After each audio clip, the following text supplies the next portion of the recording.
To our Friday question and answer, our Q&A. Mark Stone, I'm James Matthews. Busy week, Mark. Busy week indeed, and always nice to reach Friday in one piece and have the chance to answer some of your questions.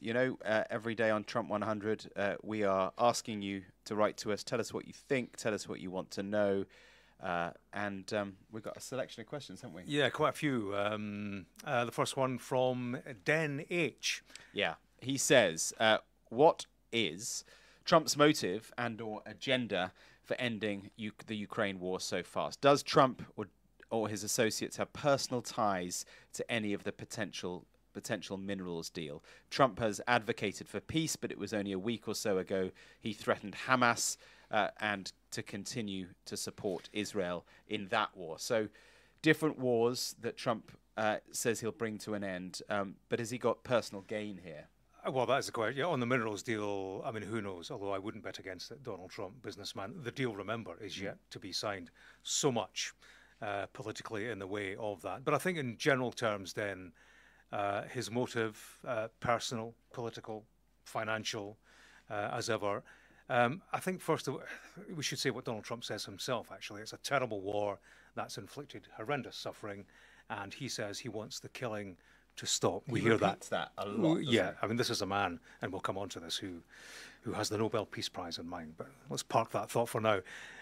Politically, Trump once said he'd end it in a day, of course, giving himself a pressure, although he has since rode that back. So there is that.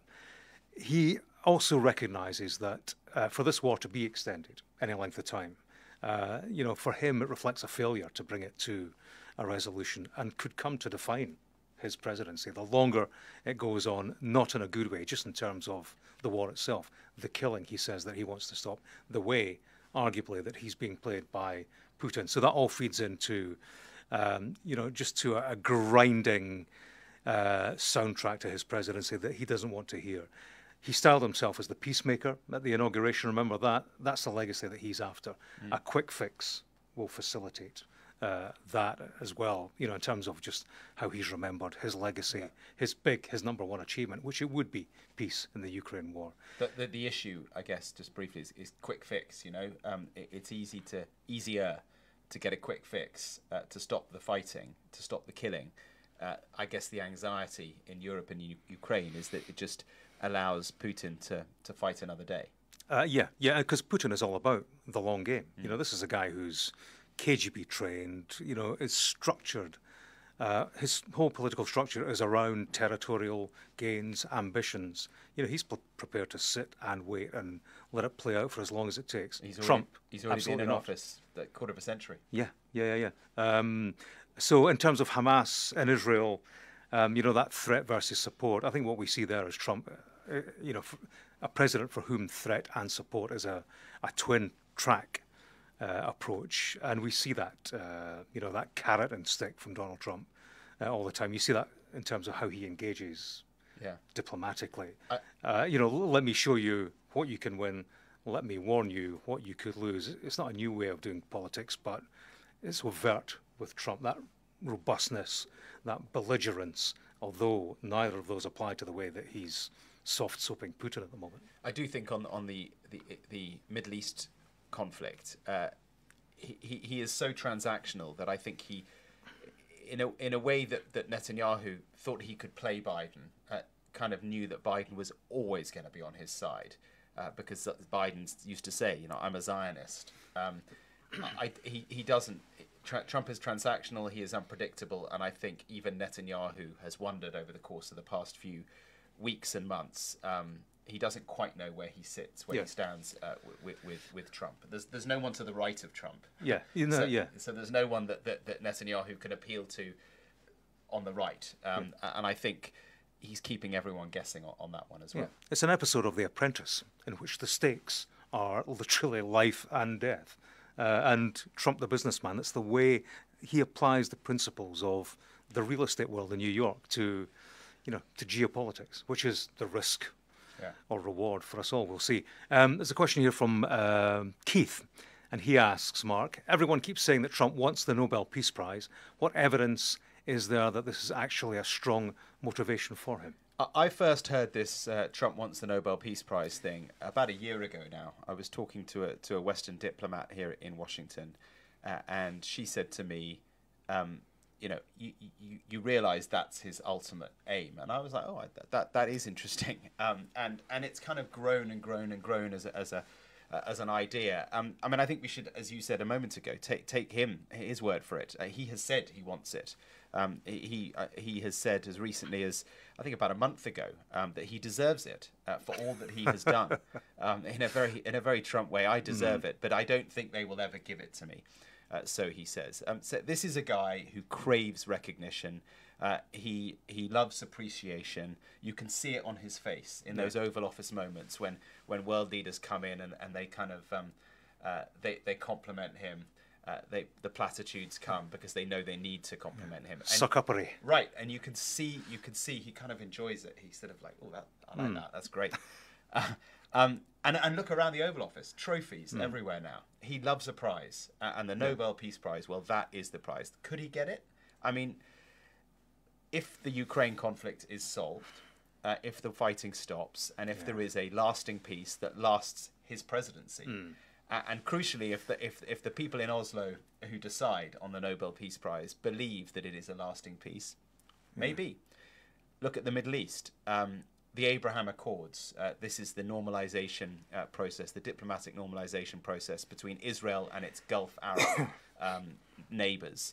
That was started under the first Trump presidency. You cannot take that away from him. It was an enormous and extraordinary diplomatic achievement. It came to an end, normalization between Israel and Gulf Arab states, a few of them, not all of them. It was done under the Trump presidency. It came to an end because his presidency came to an end. But to develop that, if he was to get Saudi Arabia to normalize relations with Israel, that would be enormous. That would change the face of the Middle East, and it would certainly give him a good chance of potentially winning the Nobel Peace Prize. On that, though, if he's to get normalization between Israel and Saudi Arabia, he's got to solve the Palestinian problem. Yeah, and that is the big tricky part of that. So maybe there's some scope from there. I think the really big issue, the really big game changer for Trump and his prospect of winning the Peace Prize, Nobel Peace Prize, is reducing nuclear proliferation. If he can get nuclear armed countries to begin to reduce their nuclear weapon stockpiles, that would be remarkable. As he himself has said, we'd like to see denuclearization because it would be an unbelievable thing for the planet. But that would require getting Russia, China, North Korea, Pakistan, India, the UK, and France, and by the way, Israel, because they have nuclear weapons as well, although they don't admit it, all to come together and all together to reduce their arms. That would be a tall order. Yeah, would you put money on it? No. Well, I wouldn't put money on that happening. In terms of nuclear reduction, I just wonder whether Trump might be able to get the Nobel Peace Prize. Yeah, it depends on a lot of moving parts. Yeah, well, we'll see if we can wrap all that up in good time. But anyway, a question from Jim Mitchell. Yes, Jim Mitchell asks, which one is the most popular... this is one of... Sorry, I'm misreading our script here.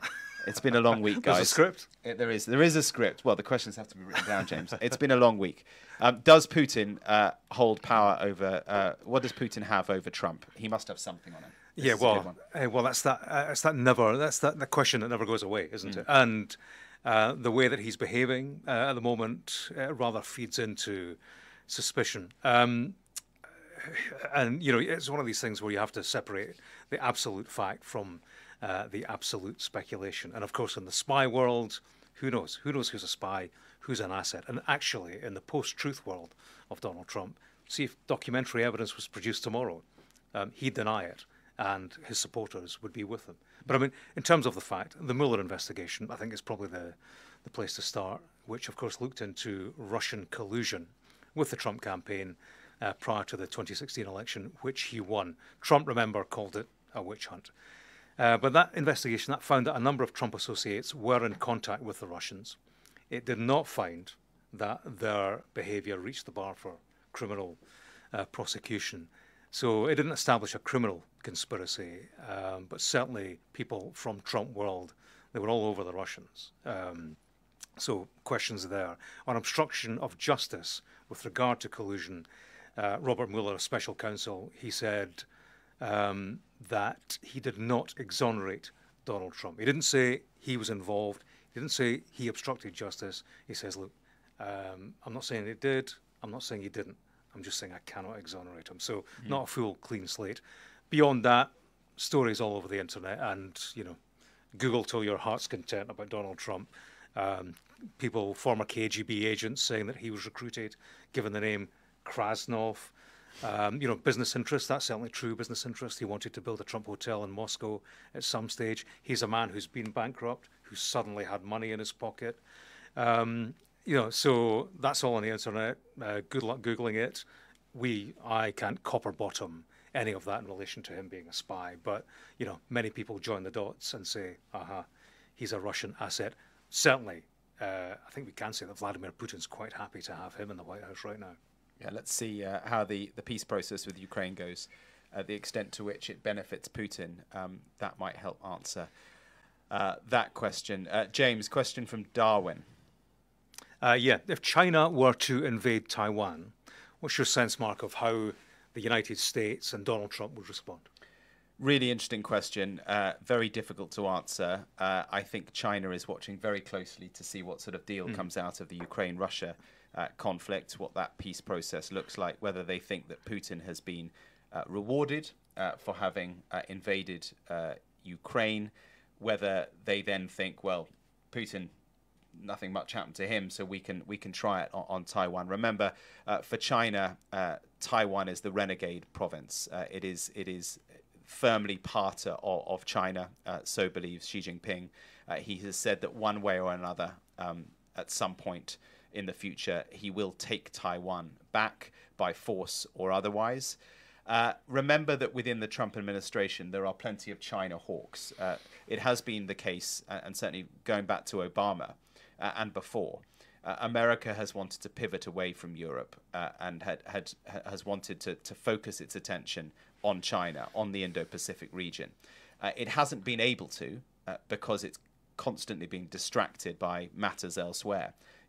Russia's invasion of Ukraine drew all the attention back to the European sphere of influence. And there is a desire to pivot. Remember, it was Obama who wanted to pivot to Asia. He never managed to because he was distracted. I do think that, the current Trump administration sees China as not just a competitor, but an adversary. And I think that it'll be a great test for Trump if China makes a move on Taiwan. And I just don't know at the moment how they would react, because Trump is a guy who wants fewer wars, not more. And clearly, if China was to invade Taiwan and America was to get involved, well, that would probably make Russia-Ukraine look like a walk in the park. Yeah, and Trump was asked about China and Taiwan a couple of weeks ago.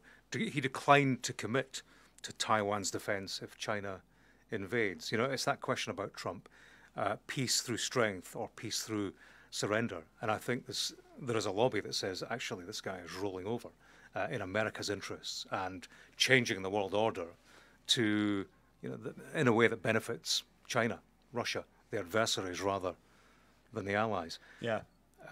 Let's both have a go at the next one. I mean, this is, I guess, all about the legacy of Trump's actions. Sandra asks, things like tariffs and leaving NATO, will these only be in place while Trump is president, or is it a permanent change for the United States? What do you think? Well, I think that the profound nature of the changes that Trump is putting in place, and so quickly, in terms of not leaving NATO, but leaving the door open for America to depart and not really having Europe's back. Depending on how these manifest themselves, if the US decides to pull its many tens of thousands of troops who are based in Europe out of Europe, for example, as a sort of part of the process of pulling back from NATO, well, that's going to take a long time to turn around. So Trump may only be in office for 4 years, we think. But the impact and the legacy of the changes that he is making now will last a lot longer than 4 years. So yes, we could get a a president who's wholly different in 4 years' time, a Democrat maybe, someone with a globalist worldview, back to the future, if you like, and they would then try and undo a lot of what Trump's done. But the damage, as some would see it, of Trump's presidency will take an awful long time to undo. Yeah. Let's. We saw your interview a couple of days ago now on the grounds of the White House with Peter Navarro, Mark. Yes. Good journalism, good entertainment. Cut the good TV. I think. What does he say to you? Cut the crap. Cut the crap. Okay. But I think crap is a less bad word here than it is in the UK. I think we wouldn't normally say crap on TV, but the Americans don't. Stop mind. saying it. Sorry. There's a message or a question from Kev. Mark Stone, have you made up with Peter Navarro yet? And more seriously, how is the Trump administration treating the traditional media compared with Biden? I must say it looks rather fun. I've been enjoying your pods and coverage. Thanks, Kev. Let's group a couple of questions together here. Mm-hmm. Jack Seagrove, you asked, Jack, do you ever worry that the tough questions you ask to Trump and his advisors, Stone versus Navarro, for example, box office, man, are you worried that could get your access restricted like the Associated Press? And Mary asks, are journalists frightened to raise questions about this because they fear being banned from the White House? In terms of the post-match with Peter Navarro, Mark, what are your reflections on that? Well, to start with, I don't know Peter Navarro, but I have talked to him a few times on Pebble Beach, which is that area outside the White House where we reporters hang out. The first point to make is that it is a fact that this Trump administration, is far, far more accessible than the last administration of President Biden. The only guy who would ever really come out to talk to us, and he was always quite bristly under Biden, was John Kirby, who was the national security spokesman. He'd come and do stuff. No one else ever did. Under this new administration, they are all out there an awful lot. Caroline Leavitt, the press secretary, was just out there asking questions now. Don't get confused between accessibility and transparency. They don't necessarily answer the questions, but they are accessible. And to that end, I've had a few chats with Peter Navarro, and he's actually always been quite civil. He didn't like my questions the other day. I think it was partly because I was also holding my camera and he felt it was kind of in his face a bit. But it was also, frankly, because he didn't have an answer to the questions. To go on to the second point, we've discussed this before. It is a sign of the times, I think, that we do worry that we could end up being excluded from stuff if they deem our questions to be inappropriate. That certainly didn't happen under Biden. Although he was less accessible and his team were less accessible, never once did I feel that my questions would result in me being excluded. And now I kind of wonder, and Associated Press, James, that proves the point. Yeah. I think we are journalists first and last. We do journalism first and last. And we ask the questions that you, the viewer and listener, want us to ask. I always remember Robin Day, a line that he came away with. You're there to ask the question that the viewer didn't quite realize they wanted asked. And I think the whole White House setup, and you see this, with political setups where you deal with the same people day in, day out. And, American media, they need the access. So they want to be close to Donald Trump. I think you ask the questions that have to be asked and hang the consequences, because if you give ground on that and somehow compromise your journalism, then the questions you eventually ask with the access are actually worth nothing. Because so you end up, and there is you get these press conferences, the White House press conferences, these contrived, performative, and listen, we're all guilty of that, journalists on telly nowadays, performative, triple-barreled questions. Questions need to be the questions that need asked. They need to be short, to the point. Because that's journalism. The point about Trump, you're right, Mark, that business of accessibility and transparency. You look at Trump, and he does. He lives on TV. That's where he comes alive. Never off the screen. But see when he is asked questions, proper questions, relevant, pertinent questions. He immediately bats it away, dismisses it as who do you work for? Washington Post. Yeah, you've got a credibility problem. He rubbishes. He rubbishes what I would class as as the right questions, and that's just the way he operates. And in this current media climate, the way the ecosystem works, that's fine, because he's got this media over here, who will listen to everything he says, believe in it, trust him, and he demonizes anybody else out with that. There's a level of intimidation as well by Trump. He singled out a journalist from AFP who is in the pool. The pool, incidentally, is this group of reporters who are on a kind of rota and go into certain events. And the pool is being changed at the moment. The way the pool is made up and who decides who is in the pool is being changed. And there's a guy who works for AFP, and Trump seems to have it in for him. Yesterday the AFP journalist put his hand up to ask a question, and Trump patted J.D. Vance on the arm and said, "Wait till you hear this one," in a kind of slightly intimidating way. Didn't stop Danny Kemp. He still went and asked exactly the question he wants to. He asked some pretty hard questions there. But I mentioned the Associated Press. I mean, that gets to the heart of it, because the Associated Press, a key part of the media landscape, down the middle on everything. They're wire reporters. They report what happened. And they have been banned from certain White House events because they refuse to call the Gulf of Mexico the Gulf of America. Yeah, we're in the brass neck business, and you go into these settings where it's all very chummy. You've got 100 PRs trying to belittle you. Actually, they can see the proper question coming, and they just try to create an environment where they make it difficult. And we're at a very consequential, important time in history. And I think, see, when we're done and dusted with our careers, you don't want to look back at this time, at this president, and be asked, well, when you had the chance, what question did you ask Donald Trump, given where he is and given the potential fallout? You don't want your answer to be, I asked him what colour of Tesla he preferred. Let's rattle through a couple more very quickly. James Fiona Giuseppe asks, does Trump believe in God? Trump does. He says he does. And if I can find my answer to that, I'll tell you. I shall expand on that. Good question, Fiona. Keep it brief, James. Okay, all right. Stop me when you get bored. Stop. On the face of it, yeah, he does. He claims that God saved him to lead, of course, after he got shot. Says the Bible is his favourite book, although he was asked once, are you an Old Testament guy or a New Testament guy? He replied, equal. He was raised in Does that mean he doesn't actually know the difference? Well, some might say he hadn't read it. I wouldn't possibly comment. He was raised in the Presbyterian faith, mother from the Isle of Lewis, of course. Used to go to Sunday school as a child. Said that he was Presbyterian and Protestant. That changed in 2020 when he said he was now non-denominational Christian. Religion has worked for him politically, of course, embracing the religious right. Last month, he created a White House faith office and appointed a woman by the name of Paula White Cain to lead it. Controversial pastor from Florida, who's been a long-time friend and personal minister to him. Her critics say that she pushes what they call the prosperity gospel. There is cash involved. Basically, you preach devotion to God in the form of generous donations. Hand over your money and you'll be wealthy and healthy. That's the philosophy there.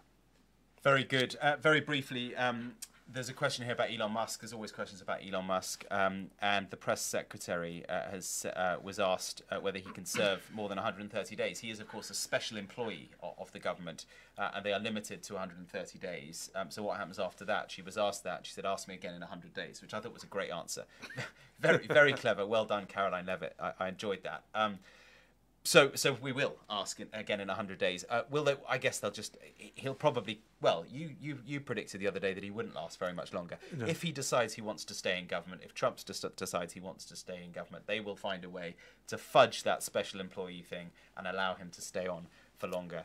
I am sure. Yeah. So that's that. And then we got a couple of questions about the pod itself, James. All right. Matt from the Czech Republic wants to know. Would you want to do Trump 4 years instead of Trump 100? Why don't you all continue after day 100, says Jack Coulter.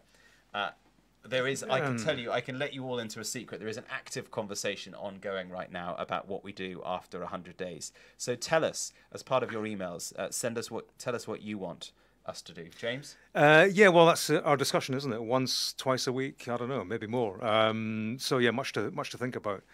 4 years. I mean, you get less for grievous bodily harm, don't you? I'm not sure about that. But no, we enjoy it, and we're grateful for you tuning in.